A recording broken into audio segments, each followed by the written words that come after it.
ನರೇಂದ್ರ ಮೋದಿ ಅವರು ಸಾಗಿ ಬರ್ತಾ ಇರುವಂತ ದೃಶ್ಯಾವಳಿಯನ್ನು ನಿಮಗೆ ತೋರಿಸ್ತಾ ಇದ್ದೀವಿ. ಜಯಘೋಷಗಳು ಮೊಳಗ್ತಾ ಇದೆ. ನರೇಂದ್ರ ಮೋದಿ ಅವರ ಕಾರ್ ಬರ್ತಿದ್ದ ಹಾಗೆ ಮೋದಿ ಮೋದಿ ಅನ್ನುವಂತಹ ಘೋಷಣೆಗಳನ್ನ ಕೂಗಲಾಗ್ತಾ ಇದೆ. ನರೇಂದ್ರ ಮೋದಿ ಅವರ ರೋಡ್ ಶೋ ಇದು. ನರೇಂದ್ರ ಮೋದಿ ಅವರನ್ನ ನೋಡ್ತಿದ್ದ ಹಾಗೆ ಹರ್ಷೋದ್ಗಾರ ಮುಗಿಲು ಮುಟ್ಟಿದೆ. ಆ ದೃಶ್ಯಾವಳಿಯನ್ನ ತೋರಿಸ್ತಾ ಇದೀವಿ ನಿಮಗೆ. ಕಾರಿನ ಒಳಗಡೆನೆ ಕುತ್ಕೊಂಡು ನರೇಂದ್ರ ಮೋದಿ ಅವರು ಕೈ ಬೀಸ್ತಾ ಇದ್ದಾರೆ. ಅಲ್ಲಿ ಬಂದಿರುವಂತ ಅಭಿಮಾನಿಗಳತ್ತ ಗಮನಿಸಬಹುದು ನೀವು. ರೋಡ್ ಶೋ ಅಂದ್ರೆ ಓಪನ್ ರೋಡ್ ಶೋ ಅಲ್ಲ ಇದು. ನರೇಂದ್ರ ಮೋದಿ ಅವರು ಕಾರಿನ ಒಳಗಡೆನೆ ಇದ್ದು ಕೈ ಬೀಸ್ತಾ ವೇದಿಕೆ ಹತ್ತ ತೆರಳ್ತಾ ಇದ್ದಾರೆ. ನರೇಂದ್ರ ಮೋದಿ ಅವರನ್ನ ನೋಡಿದಂಥ ಖುಷಿಯಲ್ಲೇ ಜನ ಮೋದಿ ಮೋದಿ ಮೋದಿ ಅನ್ನುವಂಥ ಘೋಷಣೆಗಳನ್ನ ಕೂಗ್ತಾ ಇದ್ದಾರೆ. ಒಂದು ಸೈಡ್ ಮಾತ್ರ ಬಿಡ್ಲಾಗಿರುವಂಥದ್ದು. ರಸ್ತೆಯ ಇಕ್ಕೆಲಗಳಲ್ಲಿ ಬ್ಯಾರಿಕೇಡ್ಗಳನ್ನು ಹಾಕಿ, ಮತ್ತೊಂದು ಸೈಡಲ್ಲಿ ಬಿಟ್ಟಿಲ್ಲ, ಬ್ಯಾರಿಕೇಡ್ ಮಾತ್ರ ಹಾಕಿದ್ದಾರೆ. ಬಿಕಾಸ್ ಆ ಕಡೆ ಕಾಣಿಸೋದಿಲ್ಲ ಅನ್ನುವ ಕಾರಣಕ್ಕೋಸ್ಕರ ನರೇಂದ್ರ ಮೋದಿ ಅವರು ಕೂತಿರುವಂಥ ಸೈಡಲ್ಲಿ ಮಾತ್ರ ಜನರಿಗೆ ನೋಡಲಿಕ್ಕೆ ಅವಕಾಶವನ್ನ ಮಾಡಿಕೊಡಲಾಗಿದೆ.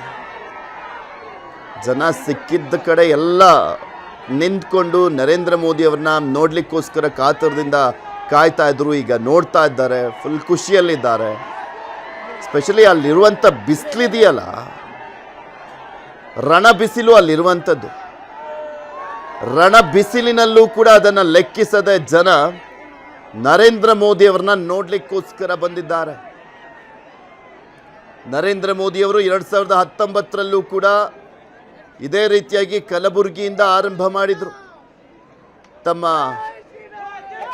ಚುನಾವಣಾ ಪ್ರಚಾರವನ್ನ ಕರ್ನಾಟಕದಲ್ಲಿ. ಈ ಬಾರಿನೂ ಕೂಡ ಕಲಬುರಗಿಯಿಂದಲೇ ಕೂಡ ಆರಂಭ ಮಾಡಲಾಗ್ತಾ ಇದೆ. ACC ಅಧ್ಯಕ್ಷರ ತವರು ಅದು. ACC ಅಧ್ಯಕ್ಷರಾಗಿರುವಂಥ ಮಲ್ಲಿಕಾರ್ಜುನ್ ಖರ್ಗೆ ಅವರಿಗೆ ಮೊದಲ ಬಾರಿಗೆ ಸೋಲಿನ ರುಚಿಯನ್ನ ತೋರಿಸಿದಂಥ ಎಲೆಕ್ಷನ್ ಅಂದರೆ 2019ರಲ್ಲಿ.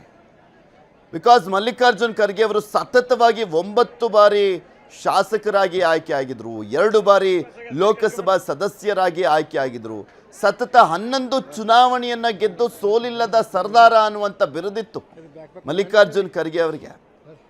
ತದನಂತರ ಮೊದಲ ಸೋಲು ಅನ್ನುವಂಥದ್ದನ್ನ ನೋಡಿದ್ದು ಮಲ್ಲಿಕಾರ್ಜುನ್ ಖರ್ಗೆ ಅವರು 2019ರ ಲೋಕಸಭೆ ಚುನಾವಣೆಯಲ್ಲಿ. ಮೋದಿಯ ಅಲೆಯ ಸಂದರ್ಭದಲ್ಲಿ ಸೋತು ಸುಣ್ಣ ಆಗ್ಬಿಟ್ರು ಮಲ್ಲಿಕಾರ್ಜುನ್ ಖರ್ಗೆ ಅವರು. 1 ಲಕ್ಷ ಮತಗಳ ಅಂತರದಲ್ಲಿ ಸೋಲನ್ನ ಕಾಣ್ತಾರೆ ಮಲ್ಲಿಕಾರ್ಜುನ್ ಖರ್ಗೆ ಅವರು. ಈ ಬಾರಿ ನಿಲ್ಬೇಕಾ ಬೇಡವಾ ಅನ್ನುವಂಥ ಪರಿಸ್ಥಿತಿ ಇದೆ ಕಲಬುರಗಿಯಲ್ಲಿ ಮಲ್ಲಿಕಾರ್ಜುನ್ ಖರ್ಗೆ ಅವರಿಗೆ. ಯಾಕೆ ಬೇಕು, ಸೋತ್ಬಿಟ್ರೆ ಮುಜುಗರ ಆಗ್ಬಿಡುತ್ತೆ ಅನ್ನುವಂಥ ಪರಿಸ್ಥಿತಿ ಇರುವಂಥದ್ದು ACC ಅಧ್ಯಕ್ಷರಾಗಿದ್ಕೊಂಡು. ಸೊ ಹೀಗಾಗಿ ಅವರ ಅಳಿಯನನ್ನ ಕಣಕ್ಕಿಳಿಸ್ಲಿಕ್ಕೆ ಮುಂದಾಗ್ತಾ ಇದ್ದಾರೆ. ಅದರಲ್ಲೇ ಗೊತ್ತಾಗುತ್ತೆ ಮೋದಿಯ ಅಲೆಯ ವಿರುದ್ಧ ಈಜುವಂಥದ್ದು ಕಷ್ಟ ಅನ್ನುವಂತಹ ಒಂದು ರೀತಿಯಾದಂತಹ ಚಿಂತನೆ ಇದ್ದಂತೆ ಕಾಣಿಸ್ತಾ ಇದೆ. ಸ್ಪೆಷಲಿ ಈ ಬಾರಿ ಟಫ್ ಇದೆ. ಕಲಬುರಗಿ ಲೋಕಸಭೆ ವಿಧಾನಸಭೆ ಎಲೆಕ್ಷನ್ನ ಕಂಪೇರ್ ಮಾಡಿ ನೋಡೋದಾದ್ರೆ, ಏಕೆಂದ್ರೆ ಅಲ್ಲಿ ಒಂದೇ ಒಂದು ಕ್ಷೇತ್ರವನ್ನ ಹೊರತುಪಡಿಸಿ ಒಬ್ಬರು BJP MLA ಇದ್ದಾರೆ ಕಲಬುರಗಿ ಗ್ರಾಮಾಂತರದಲ್ಲಿ ಅಂತ ಕಾಣಿಸುತ್ತೆ, ಮತ್ತೊಬ್ಬರು JDSನ MLA ಇರುವಂಥದ್ದು. ಅದನ್ನ ಬಿಟ್ಟು 6 ಕಾನ್ಸ್ಟಿಟ್ಯೂಯೆನ್ಸಿಯಲ್ಲಿ ಕಾಂಗ್ರೆಸ್ನ MLAಗಳಿದ್ದಾರೆ. ಪ್ರಿಯಾಂಕ್ ಖರ್ಗೆ ಅವರು ಬೇರೆ ಉಸ್ತುವಾರಿ ಸಚಿವರು.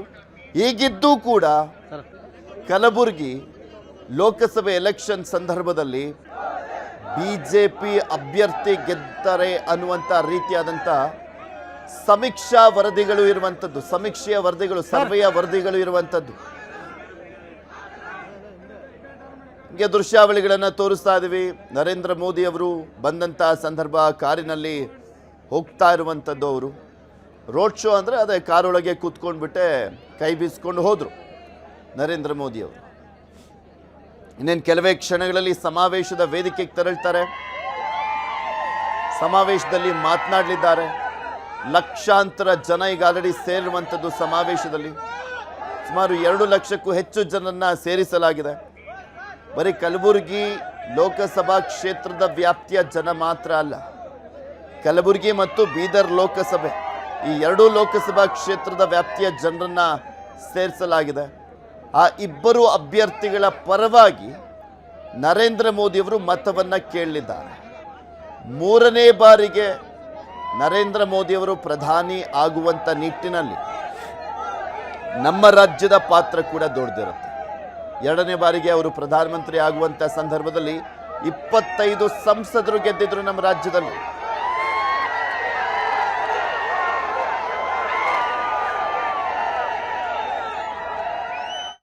ಕನ್ನಡಿಗರ ನೆಚ್ಚಿನ ನ್ಯೂಸ್ 18 ಕನ್ನಡ ಈಗ ವಾಟ್ಸ್ಆಪ್ನಲ್ಲೂ ಲಭ್ಯ. ಕರ್ನಾಟಕ ದೇಶ ವಿದೇಶಗಳ 360 ಡಿಗ್ರಿ ಸುದ್ದಿಯ ವಿವರಗಳನ್ನ ನಿಮ್ಮ ಕೈ ಬೆಳುಗಳಲ್ಲೇ ಪಡಿಲಿಕ್ಕೆ ಈ QR ಕೋಡ್ ಅನ್ನ ಸ್ಕ್ಯಾನ್ ಮಾಡಿ, ನಮ್ಮ ಚಾನಲ್ ಫಾಲೋ ಮಾಡಿ, ನೋಟಿಫಿಕೇಶನ್ ಆನ್ ಮಾಡಿ.